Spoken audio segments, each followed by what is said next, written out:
मुझे कहा गया कि मैं जीवन और मृत्यु के संबंध में बोलूं। यह असंभव बात है। प्रश्न तो है सिर्फ जीवन का, और मृत्यु जैसी कोई चीज़ ही नहीं है। जीवन ज्ञात होता है तो जीवन रह जाता है, और जीवन ज्ञात नहीं होता तो सिर्फ मृत्यु ही रह जाती है। जीवन और मृत्यु दोनों एक साथ कभी भी समस्या की तरह खड़े नहीं होते। यह तो हमें पता ही है कि हम जीवन हैं, तो फिर मृत्यु नहीं, और या हमें पता ही नहीं कि हम जीवन हैं, तो फिर मृत्यु ही है, जीवन नहीं है। ये दोनों बातें एक साथ मौजूद नहीं होती और हो भी नहीं सकती। लेकिन हम सारे लोग मृत्यु से भयभीत हैं। मृत्यु का भय बताता है कि हम जीवन से अपरिचित हैं। मृत्यु के भय का एक ही अर्थ है, जीवन से अपरिचय।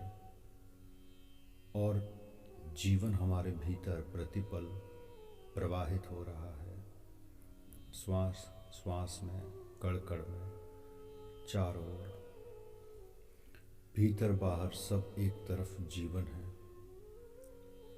और उससे ही हम अपरिचित हैं।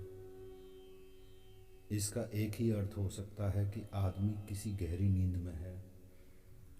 नींद में ही हो सकती है यह संभावना कि जो हम हैं उससे भी हम अपरिचित रहें। इसका एक ही अर्थ हो सकता है कि आदमी किसी गहरी मूर्छा में है। इसका एक ही अर्थ हो सकता है कि आदमी के प्राणों की पूरी शक्ति सचेतन नहीं है, अचेतन है, अनकॉन्शियस है, बेहोश है।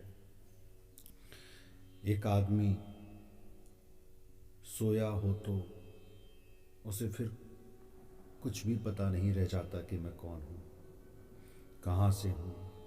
नींद के अंधकार में सब डूब जाता है और उसे कुछ भी पता नहीं रहता कि मैं हूँ भी या नहीं। नींद का पता भी उसे तब चलता है जब वह जागता है, तब उसे पता लगता है कि मैं सोया था। नींद में भी इसका पता नहीं लगता कि मैं सोया हुआ हूँ।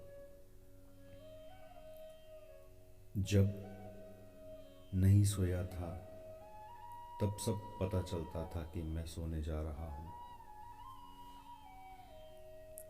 जब तक जागा हुआ था तब तक पता नहीं था कि मैं जागा हुआ हूँ, सोया हुआ नहीं हूँ। जैसे ही सो गया उससे यह पता नहीं चलता कि मैं सो गया हूँ, क्योंकि अगर पता चलता कि मैं सो गया हूँ तो इसका यह अर्थ है कि आदमी जागा हुआ है, सोया हुआ नहीं है। नींद चली जाती है तब पता चलता है कि मैं सोया था, लेकिन नींद में पता नहीं चलता कि मैं हूँ भी या नहीं हूँ। जरूर मनुष्य को कुछ भी पता नहीं चलता कि मैं हूँ भी या नहीं हूँ, या क्या हूँ। इसका एक ही अर्थ हो सकता है कि कोई बहुत गहरी आध्यात्मिक नींद, कोई स्पिरिचुअल हिप्नोटिक। ओम भूताय स्वाहा, ओम वाचे स्वाहा, ओम प्राण। जीवन क्या है? नहीं, किसी को हम ऐसा इनकार करेंगे, हम कहेंगे कि कैसी बात करते हैं।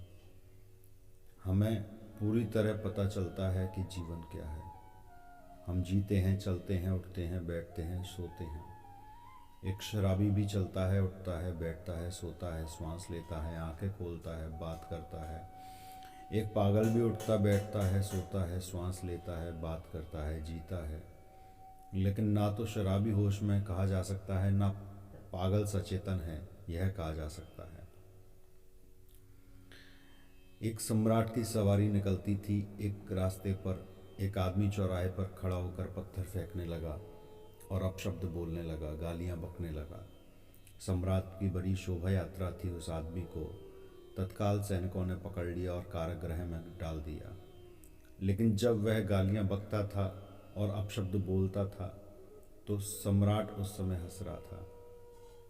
उसके सैनिक हैरान हुए। उसके वजीरों ने कहा कि आप हंसते क्यों हैं?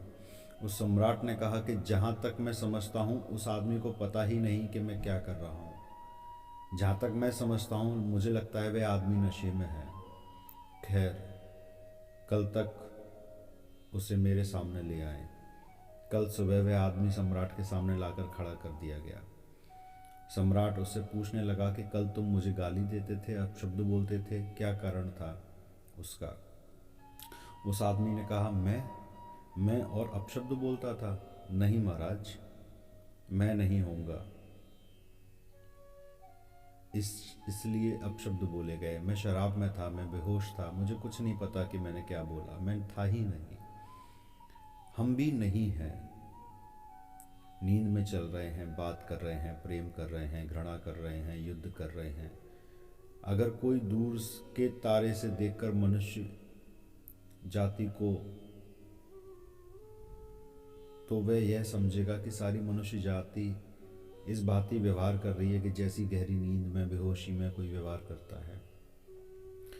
3000 वर्षों से मनुष्य जाति ने 15,000 युद्ध कर डाले। यह जागे हुए मनुष्य के लक्षण नहीं हो सकते। जन्म से लेकर मृत्यु तक की सारी कथा, चिंता, दुख की, पीड़ा की कथा, आनंद का एक भी क्षण उपलब्ध नहीं होता, आनंद का एक कण भी नहीं मिलता जीवन में। खबर भी नहीं मिलती कि आनंद क्या है। जीवन बीत जाता है, आनंद की झलक भी नहीं मिलती। यह आदमी होश में नहीं कहा जा सकता। दुख, चिंता, पीड़ा, उदासी और पागल। फिर शांति पाठ करेंगे, फिर हम लोग अपने अपने घर की ओर निकल जाएंगे, मुड़ के नहीं देखेंगे। और 2 मिनट का मौन रखते हैं जीवात्मा के लिए, इनकी आत्मा की शांति के लिए, और फिर शांति पाठ। ओम